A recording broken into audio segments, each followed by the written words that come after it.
Nuevamente bienvenidos y bienvenidas. Hoy día tenemos un nuevo episodio de nuestro ciclo de charlas de la Vicerrectoría de Investigación y Desarrollo, Conocimiento que Transforma. Y en esta oportunidad contamos con la presencia de la profesora y doctora Shiri Breznitz, quien nos va a presentar el tema el rol de Organizaciones Intermedias y Políticas Públicas en Ecosistemas de Emprendimiento. A brief introduction, Shiri, of yourself. La doctora Breznitz es académica, profesora asociada de la Universidad de Toronto, en particular de la Munk School en Global Affairs en Toronto. Es una experta muy reconocida en el ámbito de los ecosistemas de innovación y emprendimiento, de los sistemas de innovación regional, donde ha destacado como keynote speaker de distinguidas conferencias, particularmente en economía geográfica, y en la reconocida conferencia de la Triple Hélice, donde Shiri ha sido keynote speaker hace algún tiempo atrás. Al mismo tiempo, obtuvo su doctorado en la Universidad de Cambridge, en Inglaterra, y es directora del máster en Políticas Públicas en la misma escuela en la Universidad de Toronto. También tiene un libro que yo se lo recomiendo a todos, que es muy conocido, The Fountain of Knowledge, donde Shiri hizo un estudio muy acabado en los procesos de construcción de los sistemas regionales, locales, si ustedes quieren, de innovación, en función de lo que es el rol que ha tenido, o que ha tenido la Universidad de Cambridge en Inglaterra y la Universidad de Yale en Estados Unidos. Es una reconocida investigadora en los ámbitos que yo les señalaba, y nosotros hoy estamos muy contentos de contar con ella. Shiri, just introduce yourself in Spanish, and we are very happy to have you today with us. And I was telling the people who is with us today that you have a very well-recognized career in terms of all your experience and research regarding regional innovation systems, innovation entrepreneurship ecosystems, and lately regarding all the role of universities in terms of entrepreneurship training and capacity building. So the floor, I should say the digital floor, is yours, Shiri. Thank you very much for being with us. Shiri está en Toronto en estos momentos, así que para nosotros es una gran alegría. It's a great pleasure to have you here, Shiri, from Toronto. The floor is yours, Shiri. Thank you very much, Pablo. It's a pleasure to be even virtually in Concepcion. I actually just, my Facebook reminded me that 3 years ago, I was in the University of Concepcion. You have a beautiful campus, so I would love to come back with all the art, beautiful art. So I had the pleasure to be at the university and learn a lot about the work you're doing in entrepreneurship and the new science park. So I actually have a lot of questions myself at the end, so I would want to learn more about what's happened since the last time I've been there. So I will share my screen. See, and okay. So I want to give you some background before we start, but the talk today will be focused on two things. It will be on the role of both intermediaries, like science parks, tech transfer office and such, and policy, and their role in entrepreneurship ecosystems. And as Pablo said, I didn't start here. As an economic geographer, I started with, traditional industrial clusters, and I've done my thesis on the biotech clusters in Cambridge, Massachusetts. And I realized very fast that universities were front and center in these clusters, and especially for biotech, of course, because you need the knowledge transfer from the university to industry. But over the years, I've learned that it's not enough, right? So if you look at Canada, we have some of the top universities in the world, but it's not really the first place you think about when you think about, entrepreneurship, right? Or amazing, clusters.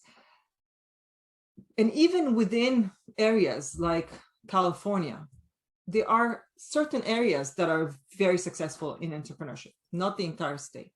So the entire idea of entrepreneurship ecosystem has been very intriguing to me, and trying to understand these different parts of it. And there's been extensive work on entrepreneurship ecosystems.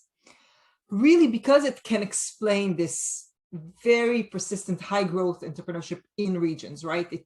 It provides the explanation of the different parts you need. And Eric Stamm and Ben Spiegel, define it as a set of actors and factors that enable productive entrepreneurship within a particular territory, right? And I think even more important is the work by Zoltan Est, where he says that we have to think about it, that it's more than just the entrepreneurs themselves, the individuals, it's also the context, right? So what do we have in the environment? What are they drinking? What is the secret sauce that, makes, an entrepreneurial ecosystem? Dan Eisenberg, which, I think is what people will call the father of entrepreneurial ecosystem literature, define it as the important role of 6 actors, right? Human capital, markets, policy, finance, culture, and support. And when I first looked at this, I said, okay, coming from somebody who studies the role of the university, I was trying to understand where the university fit in, right? So we know we fit in the part of human capital, but where's the research part here, right? And you see that partly when you look at policy, you see that they break it into leadership and government. And within government, there's a lot of research and research institutes. So, when you look at this, you understand that understanding entrepreneurship ecosystem is really complex, and it's a lot about the relationship between these different actors and also how much investment. So if we break our different countries based on this, you will see that some of us are doing very well on one part, not doing very well in others. There's very few places that are, out of the loop that, you can look at them and say, oh, they have everything. So you don't really need to have everything in order to be successful and create a positive entrepreneurial ecosystem, but you need some kind of a combination in order to create it. And then you will have a different kind of an ecosystem. Now, if we look at policy for entrepreneurial ecosystems, and again, if you do a global scan, it's very, very diverse. So the one everybody talks about, of course, is and I know Pablo knows this one very well, right? Is the SBIR program in the US that provides funding from all of the research councils to the research agencies to companies. So this is direct funding. This is not tax incentives, right? A lot of our countries tend to do tax incentive. This is direct funding for companies to do research, right? There's the Innovation Act in France that was really created to push universities to think about intellectual property and help them think about commercializing technology. The University Challenge Fund in the UK, and this is just a few, it's not like I'm saying these are the right ones, right? It's just to try to show you that there are different ones that are promoting entrepreneurship. The University Challenge Fund in the UK was created to support university spin-outs in the UK. The Employee Invention Act in Germany in 2002 actually says that no matter where you work, government or private sector, your organization actually owns your IP. And the program that I know very well here in Ontario, in Canada, the campus-led accelerators, was funding from the Ontario government to create accelerators within universities. But if you break down each of these, they don't do anything without a partner, right? They need the intermediary or organization, whether it is the University Tech Transfer Office, whether it's a government agency, or whether it's a public-private partnership between the two, right? So a lot of these policies exist. And then the question is, who implements them and how well do they implement them?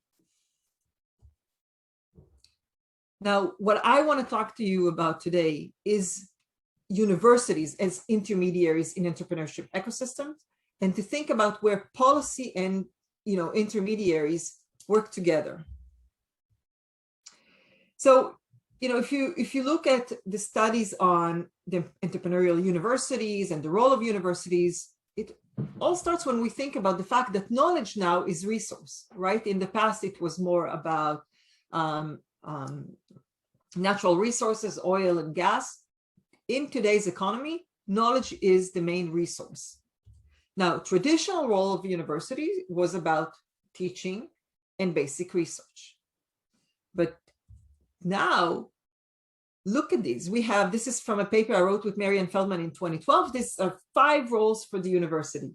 You still have here the traditional teaching and research roles, but you also have policy development and knowledge transfer and even economic initiatives, right? If you think about your own campus in Concepcion, it sits within the city. It's part of the city. When the university decides to develop something, it also develops the city, right? So now real estate development is a huge part. And especially if you think about not just urban campuses, but also rural campuses, right? Where universities are an important part of the economic development of the city. Now, if you look at studies on entrepreneurship in academia, you have a lot of literature that looks at the emergence of what they call the entrepreneurial university. And it's very, very interesting because a lot of these studies look at different mechanisms that universities become entrepreneurial and why some universities are more entrepreneurial than others. And we have to, if everybody in the academic world at least knows that, universities didn't start thinking about entrepreneurship, right? Universities, traditional roles, as you've seen, is more about, we are about teaching our students, preparing them for the job market. And we also are doing research, right? Most academics don't join academia because they want to create companies. Otherwise, they wouldn't be in academia, right? So how, most of these studies looked at how you change that configuration and even, thought process to become more entrepreneurial. Then, of course, we have a lot of studies on the operation of tech transfer offices, how different combination of tech transfer offices change the combination of the university's ability to be entrepreneurial. For example, we have studies that look at the royalty share agreement, right? So who owns the IP and who benefits? What studies have shown is that if the royalty share is in favor of the university, then you will have more licenses, right? You will have more spin-outs. Why? So traditional, let's just back up for a second. Traditional, in most universities, traditional licensing agreement are 33% for the inventor, 33% for the department, 33% for the central administration at the university, which means university gets majority. In that case, a lot of time the entrepreneurs, if they think that this, whatever invention will actually become a company, bring, a lot of income, they will actually make the effort to create a spin-out. But if it's from the beginning, you tell the faculty, oh, you get the majority, we license it to that company we all know, you license your technology to Pfizer, you'll still get 66%. You're not going to make an effort, right? So those policies, even within the universities and the way tech transfer offices deal with them is really important to the kind of entrepreneurship you get. And then if you think about performance of spinouts, we have a lot of studies that show that university spinouts last longer and are much more successful than non-university spinouts. Here, I want to talk specifically about science parks and incubators, especially considering the big effort that's happening now in Concepcion. I thought this will be interesting. What we know is that university research parks positively impact the performance of their residence firms. And again, you can think about it. They are within universities. A lot of them are, in connections with the labs that they came out from. They have access to equipment. And same thing with university incubators. So the question is, why are universities so important for entrepreneurship, right? And Miller and Ace say, if you think about the campus, don't think about, when we talk about entrepreneurial ecosystem, we think about large regions, you need the government, but even within the university itself, we are a small cosmos of an ecosystem of entrepreneurship. You have students that are eager. They have many of them disposable cash. You have advanced research and technology, and a lot of them are super involved in it in the very early stages. A lot of talented people, and extensive co-curricular options, right? So, we just had a session this morning with our incoming students, and some of them asked about, what, they can do and what are options. And if you look at what the university offers on top of your degree, think about, all these lectures and workshops, access to the tech transfer office, or relationship with people in science parks and different companies that come in. This is huge. And this is something that is available for students in a very, very early stage. So what I want to do in the rest of the time that I have is talk to you about two cases in two universities, both very urban, as the first one is the Georgia Tech Institute of Technology and their very famous accelerator, ATDC, Advanced Development Technology. And then the second is the U of T. This is our campus on the right side. This is the famous here. This is the famous CN Tower, for those of you who don't know. And the program that I talked about in the beginning, which is the campus-led accelerators. So we'll start with the study on Georgia Tech. Okay.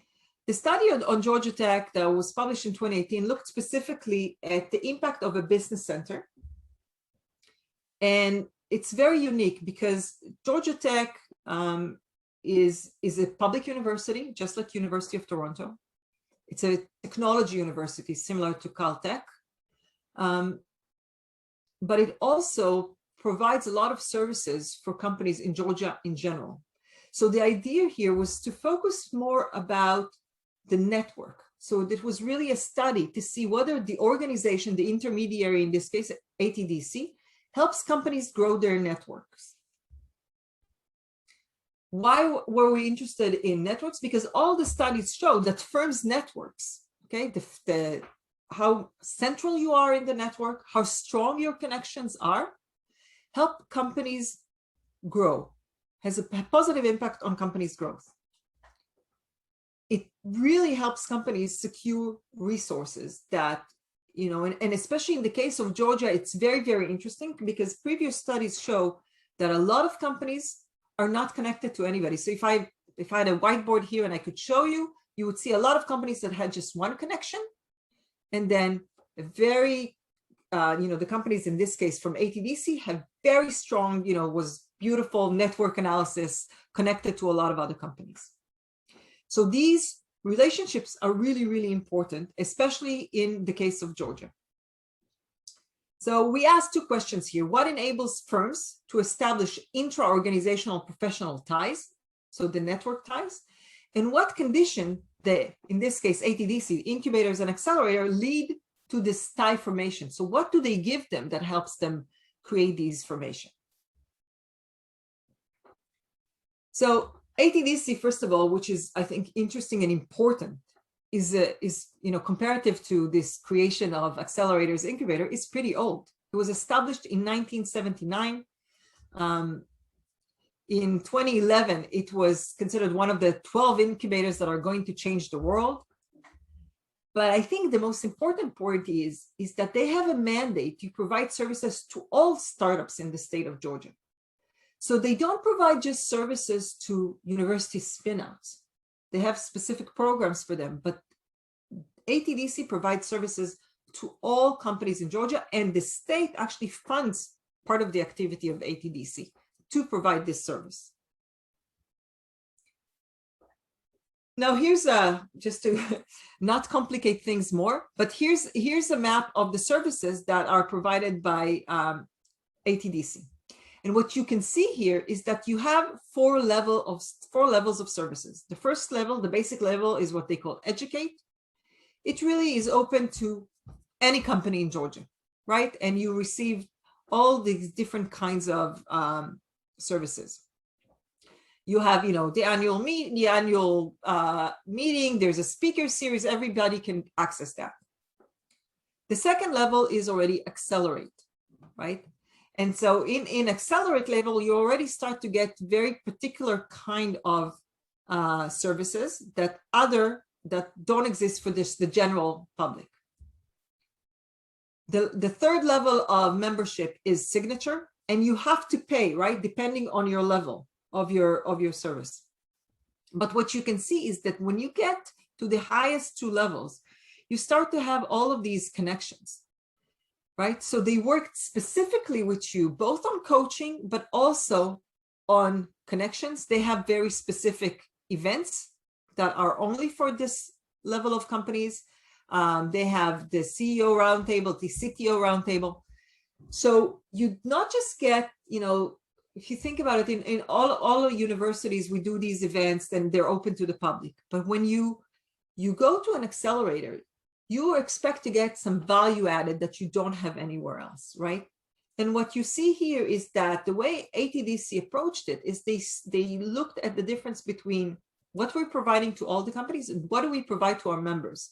So you need to buy in and you pay depending on the level of companies. So it's not really expensive for smaller companies. So, you know, if that was a question, it's not expensive for smaller companies. But what's really unique is you get mentorship. The minute you get to signature level, you get a mentor. You get an entrepreneur in residence. So these are people with experience who had companies in the past, and now they can work with you and with your company.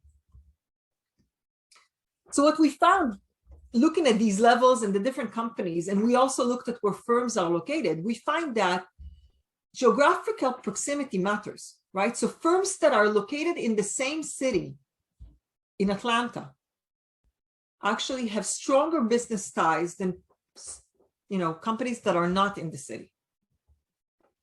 Specifically for the services, we find that companies are benefiting from the support services, and the level of the service actually impacts their business ties, the number and the strength of those ties. And importantly, we found that ATDC, if you like, is an anchor tenant. And in the economic geography literature, an anchor tenant is really important. It's an organization, again, we're talking about intermediaries that make these connections, right? So graduate members, if you'd like, the top level of ATDC are more likely to have a larger network. And when a new tenant, a new company comes into ATDC, other members increase their ties. So it's automatic relationship, right? So just to summarize, if you think about this particular study, we were looking at the relationship between the service that this organization provided and how it impacted the ties, because we know companies that have more ties, central ties, so they're central in the network and they have stronger ties, actually survive longer and succeed. So proximity matters. The program, so it's not enough to say, oh, we created an accelerator or, you know, a business service. What you put in the accelerator, what services you provide is really important.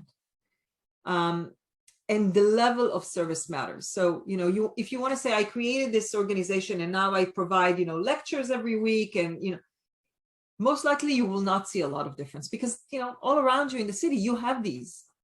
What is the value, specific value added that you provide when you create this organization? That's the question that we need to ask ourselves when we invest in these intermediaries, whether as a university or as a government-supported organization. This second case study was looking at how university services impact student entrepreneurship. Right? And we were specifically measuring the growth of the firms by number of employees, but also by number of products. So what's the difference between these companies before they come into the accelerators and after? So the Campus Link Accelerator program started in 2013 in Ontario. The government gave $20 million over 2 years. It was actually renewed once. It doesn't exist anymore, and it will be very interesting to see in the future how many of these accelerators actually survive. In Ontario, in total, we have a lot of universities. They created 42 accelerators in Ontario. 3 million of this was given to the University of Toronto, and at the time that we've done the study, there were 9 accelerators. Today, there are 11. Now, just to say that, it's not surprising because the University of Toronto is huge, right? We have over 80,000 students. There are 3 campuses in the city. The main one is the one here in the middle, St. George, and then we have Scarborough and Mississauga. And each of them had, more than one accelerators. The interesting part is that the ones that are in the center were more specific to specific industries, to a specific sector, right? So for example, the hatchery is computer science. And today the hatchery is actually, it's the engineering one. And then DISL is the computer science that today they work together with the Field Institute for Mathematics. And they together work on creating companies. Now I have a list here. I know you can't necessarily read everything, it's too long, but I want to show you how different they are from one another. First of all, some of them, like the hatchery, started way before the program started. And the last one was created in 2015. They also come from different faculty. You have the Faculty of Engineering, you have the Rotman School of Management, which is its own faculty. And then you have, the 2 satellite campuses, Mississauga and Scarborough. University Central, the Tech Transfer Central, Accelerator is UTest, this one. And it's geared to both students and faculty. So again, it's a little bit different. So that's a slide that I always tell my students, don't write so much on the slide.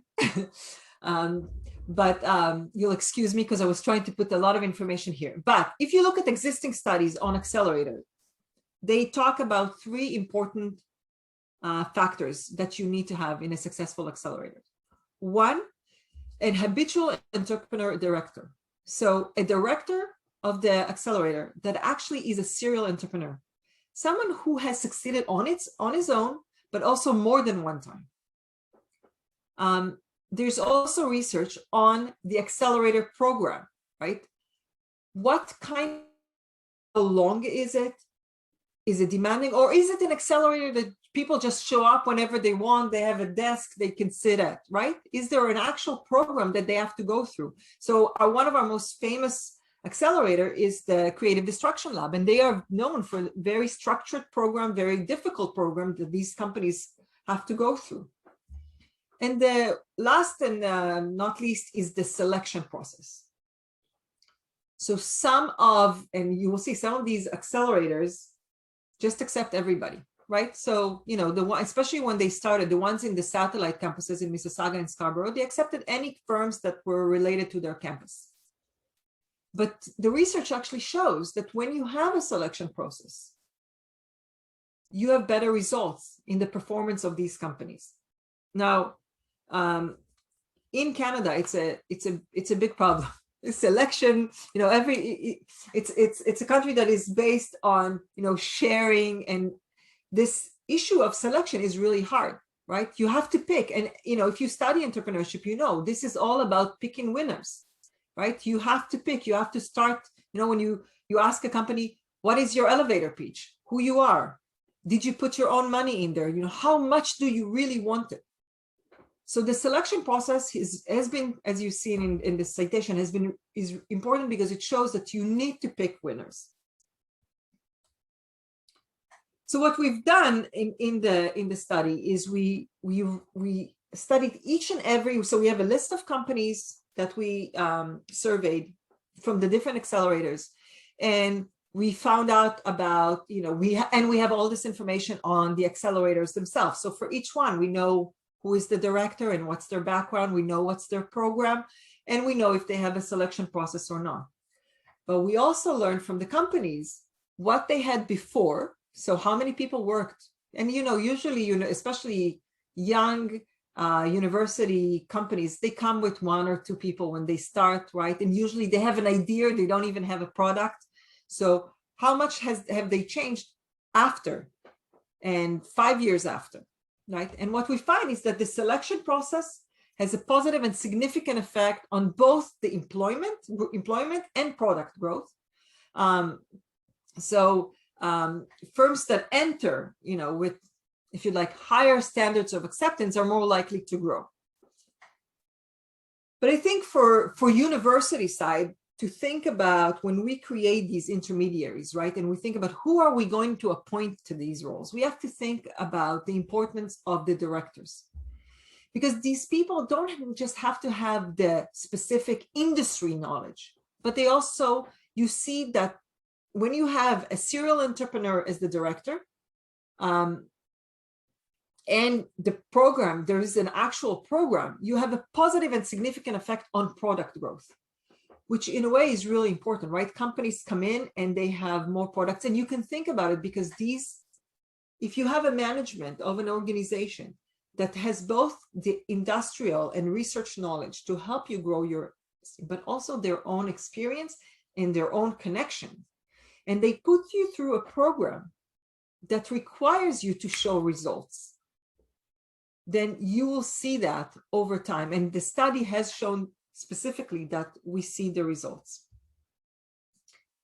The last part I want to talk about is that we asked these companies about the importance of the services they were provided by these accelerators. And, we asked them about the staff and the assistant in obtaining funds. And you can see that the most important one is the guidance from accelerator staff, right? And this is, again, goes back to the question of the program and the entrepreneurial director. What can you offer? Because if all you are offering is here's an office and here's a desk and come in and there's some lectures, it's very, very different than an accelerator that provides, I have been there, I've done it.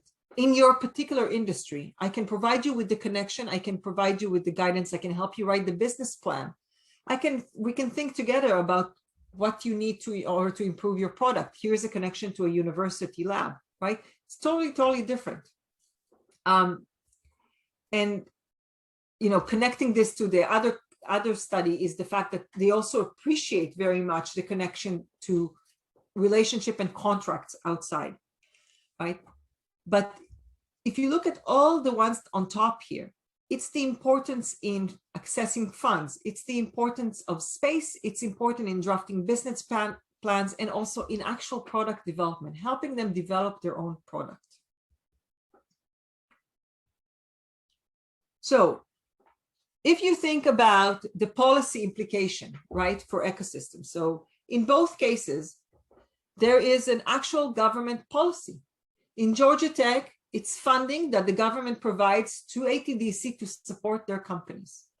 In Ontario, it was funding to create these campus-led accelerators, to hire, to provide space, all of these things. But there's very, very different, right? In Ontario, what we find is that, when they wrote the CLA policy, the bottom line was teach for entrepreneurship. Well, they all teach for entrepreneurship, right? But it's very, very different. And you can see that they are very, very different. So when we think about policy, the policy actually needs to give a more direction. The policy in Ontario is very much general, right? Because if you look at the results, they all taught for entrepreneurship, right? All of them, created, if you'd like, entrepreneurs. But when you look at which companies succeeded, they are very, very different. So the recommendations that we made, and directly to the government, was to think about the policy and be very particular, to show that you actually want to see results. You want to see product growth. You want to see employee growth. You want to see something happening by the time you invested the money to the time you see the results. In Georgia Tech, the government funding positively supports both regional firms and university spin-outs and allows for a stronger network. So their policy was more geared to creating this network by combining the university spin-outs and the state's companies together. They actually helped build this network that otherwise, and we see it in a lot of universities, you have very specific, networks within university and less connected to the general region. And that's it. Thank you very much. And I think we can open the floor to questions. Thank you, Shiri. Thank you very much. Very interesting presentation. We can take some questions. So I'm going to talk in Spanish, Shiri, just briefly. Podemos tomar algunas preguntas. No hay ningún problema en la traducción, la podemos hacer. Así que si las quieren escribir en el chat o en la sección de Q&A, ningún problema. We're going to wait for a little bit, Shiri, if there are some questions about your presentation. I have many questions, though, I have to say. For example, in the case of the University of Toronto, I mean, UT has a network of accelerators, it seems to me, along its 3 campuses. How you coordinate it in terms of the internal work of the university, those 11 accelerators? I mean, each one grew, I don't know, by their own, or is there some sort of central organization that coordinate their action? It's a good question, Pablo. The Central Tech Transfer Office, Innovation and Partnership, is responsible officially for all the accelerators. They get the funding, they distribute the funding to the different accelerators. They have, I think, monthly meetings with all the directors. But the ones in the different campuses, they have their own relationships regarding space. And a lot of the accelerators have space from their own departments. So hatchery in the engineering school, the creative destruction lab at Rotman. So each one of them has connections to a specific department and specific fields. Okay, thank you, Shiri. We have a couple of questions. First from Sebastián Arjona. Sebastián asks you, Shiri, how we can promote this culture. I think he refers to the culture of entrepreneurship, knowing that here in Chile, there is a lack of venture capital. So if you think about the UK model, one of the policy that I talked about was actually funding specifically for entrepreneurship, right? So and actually even if the best, and everybody talks about Israel didn't start with venture capital flowing so much. It actually started with the Israeli government creating their own venture capital firm, and they brought the international investors. So if you look at studies on venture capital, most of the international ones will not come in without a local one investing with them together, right? So they did it in Connecticut at Yale University, which, they have a lot of money, but Connecticut created their own VC firm. And then, after a while, they became independent and, so there's different models. You either, the university creates it, the state creates it, but yeah, you need to create some kind of local investment. In some countries, they do it with the pension funds. So the pension funds invest also in, some risky funding in your local entrepreneurship, and then you get the international investors to go with it. Very, different models. Thank you, Shiri. Sebastián Arjona, by the way, says a very good talk, Shiri. Thank you. Katerina Kuchel, hi, Kati, ask Shiri, many thanks, Shiri. My question is regarding research and TTOs. Have these 2 universities an open IP policy? Thanks. So Georgia Tech is in the US. So the US falls under the Bayh-Dole Act, which means that any invention that is a result of federally funded research belongs to the university, not to the inventor. So it depends where their funding is for, but usually in most of these cases, it belongs to the university, and then there's a licensing agreement. In Canada, we don't have anything like the Bayh-Dole Act. So different universities have different models. Actually, University of Toronto is one of the only ones that has what we call a mixed model. We have some kind of agreement, depending on where the funding comes from, can be owned by the inventor or by the university. But if the inventor comes from the research hospitals, we have a lot of research hospitals here, it belongs to the research hospitals. Thanks, Shiri. Another question from Juan Yamil Sandoval. Hi, Juan. I would like to know if you can go a little bit deeper regarding the relationship between the internal ecosystem of a university and the environment, especially regarding the local government. Okay, so I'll try to think of it, because there's different ways to tackle it. But I think the study I showed you by Miller and Ace about the internal university ecosystem is really important to create. I think what the first question was about, how to create the entrepreneurship, right? To create this environment of entrepreneurship, which I think, when I started years ago, most of my students were not interested. Today, if you ask students about if they have idea for entrepreneurship, they all raise their hands in the classroom, right? But the minute you create it within the university, you already have the basics. Then the question is, what's happening in your region? And I can tell you that at least here in Toronto, and I think it's actually in a lot of big cities, there's a lot of options, right? There are venture capital firms, there are all kinds of, here in Ontario, the government created several intermediary organizations that promote commercialization. They provide seminars. We have one for artificial intelligence. We have, the Vector Institute's very known. So it really depends. And then the question is how you combine these relationships, what I think that was the question. And it really is about the network, right?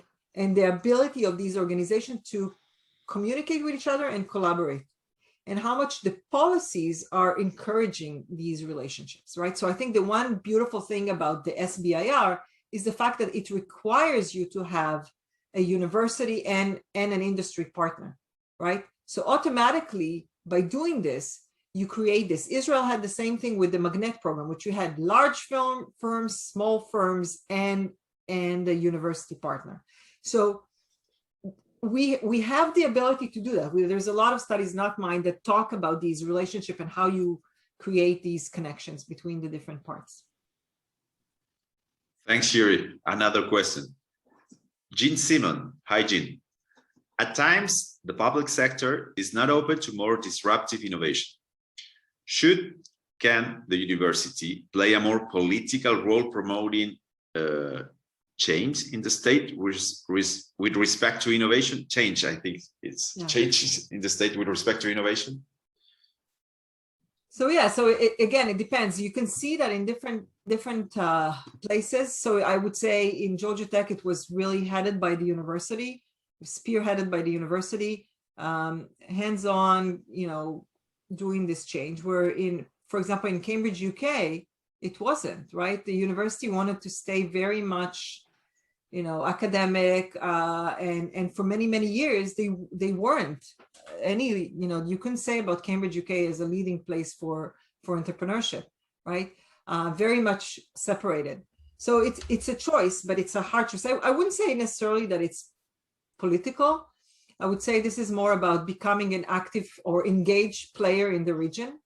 And, you can see if you look at, the University of Concepcion is already a very active community player, right? Both in, working with the community on different aspects, not necessarily entrepreneurship, and now with all this work on the research part. So it's a choice, right? Where you have other universities that say, we're here, we do our academic work, we're not, and we had a lot of, so in the last couple of years, I've been sitting on this IP panel, thinking about intellectual property in Ontario. And we had a lot of meetings with different universities. Some are very small, some are very rural. And there's the discussion about, we don't even have the resources to do this, right? Like, they have one person that does tech transfer. They don't have a lot of research budget. So even if you are not, if you have a huge research budget or necessarily a lot of scientists working on research, and actually you are more like a teaching college, you still have a role. So for example, our colleges have worked constantly with industry because they have very specific skills, and they have labs that the government built for them, that industry comes in and works with them. So, you know, one of the things we talk to them about is, yes, maybe you don't provide the research, but you do provide the skills, right? You teach these people constantly how to operate the machines, or you do certain parts of the research for them, or certain parts of the development. So I think this is a choice, and a lot of times it's a choice of the administration and how much the university wants to be involved. But I think the way we are judged as, you know, universities today, it's very hard to say that we are not, you know, we want to do our thing and not get involved, because we do get a lot of public funding, and the eyes are on us as to, you know, how much are we contributing back to the community. Thanks, Shiri. Another question from Pedro Vera. In what way this environment affect the training of professionals that UT, well, train? Is there what we can define as a curricular program of entrepreneurship training that covers all the disciplines?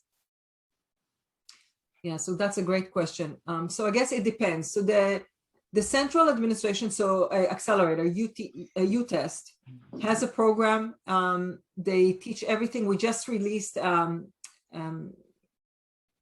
IP curriculum also, so to teach people about the difference between copyright and, you know, patents, and how do you go about to get a patent. And you have others that don't. But I think if you do a search actually in most universities, and I have a student who's just done this for me for all of Canadian universities, and there's a lot of entrepreneurship courses, right? Not necessarily academic. They're more, a lot of them are co-curricular, right? So they're at the universities, but they're provided after hours, or, you know, it's a workshop. Some of them are in, most of the ones that are as a course, they're more about entrepreneurship, less teaching entrepreneurship. And then I think more and more you see accelerators and incubators within universities teaching entrepreneurship. Thank you, Shiri. I think this is the last question from Richard Bastias. Hi, Richard. How does support for academics work to promote the establishment of technology-based enterprises at the university in terms of compatibility with other academic activities or evaluation of their academic performance? This is a tough one, right? I think I haven't seen universities, you know, well, I shouldn't say I haven't. It's very few universities have added patents and companies as part of your PTR, right? Promotion and tenure process. Most of our universities still, you know, value your publications and citation first.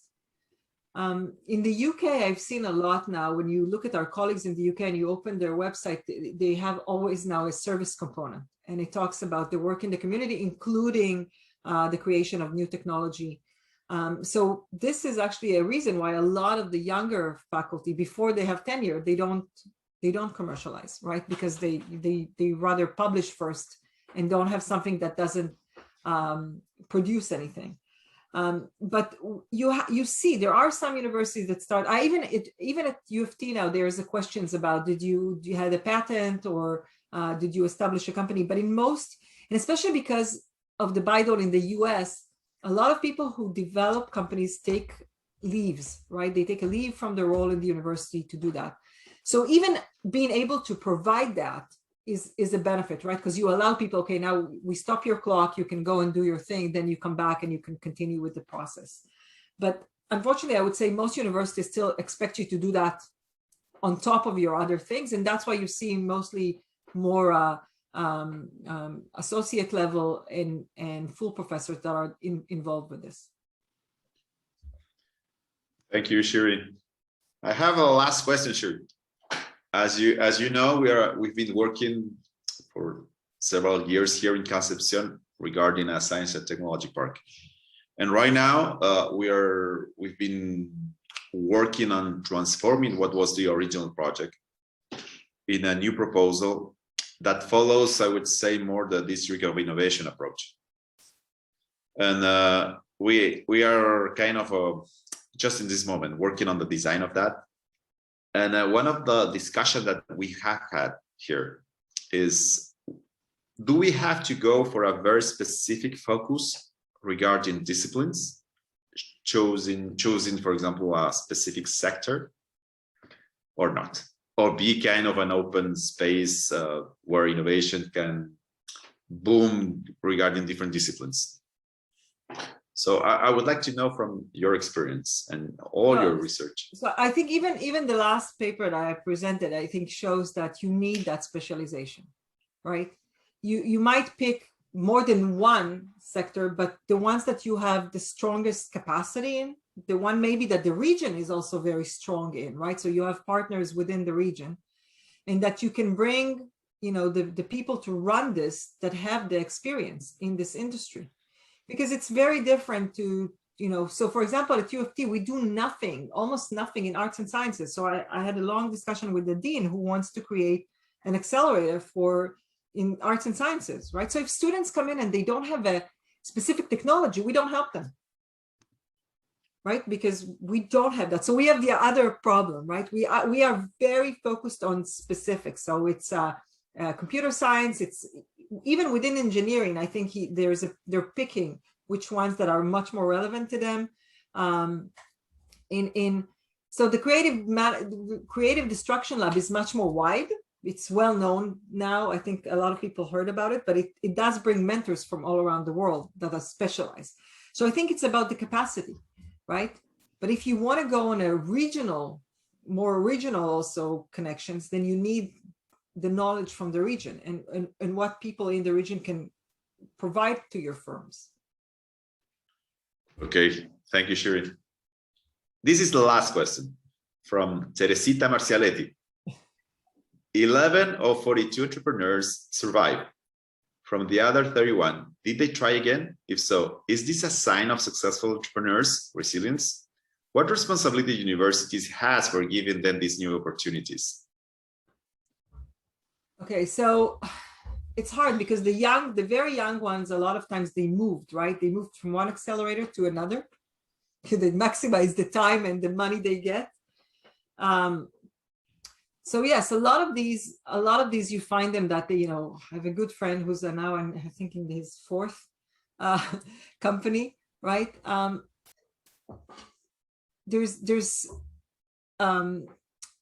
I don't know this part of the literature very well, but as far as I know, you need to see some success in order to convince people to continue. So it's both about success and about, you know, ability to survive without funding, right? Because to be an entrepreneur, and especially early days, you need to get some external funding. So the question about, you know, the support of the university is, you know, you don't get a salary, right? So what else can we help you with? We can help you with space. We can help you with access to equipment.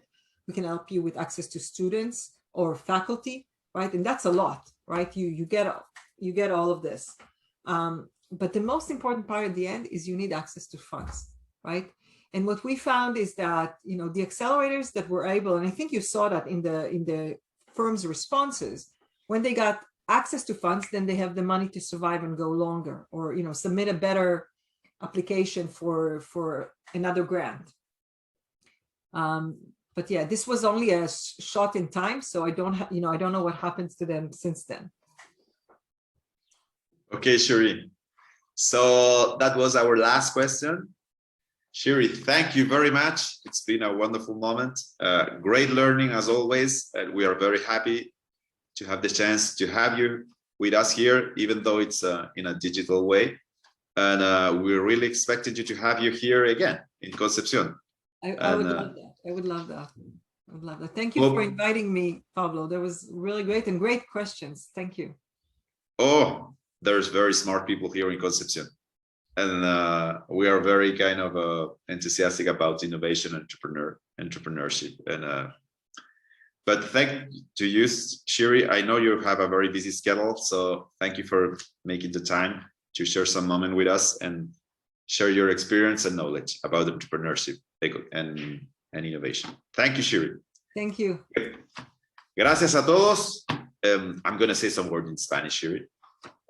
Gracias a todos por acompañarnos en esta oportunidad con la doctora Shiri Breznitz.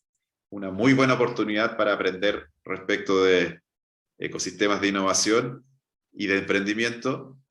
Y por cierto, queden atentos por nuestras nuevas versiones, nuestros nuevos capítulos del ciclo de charlas de la Vicerrectoría de Investigación y Desarrollo. Los esperamos. La charla de la profesora Breznitz va a estar a disposición en el website de la Vicerrectoría. Y sigan investigando, aprendiendo sobre innovación y emprendimiento. Thank you very much, Shiri.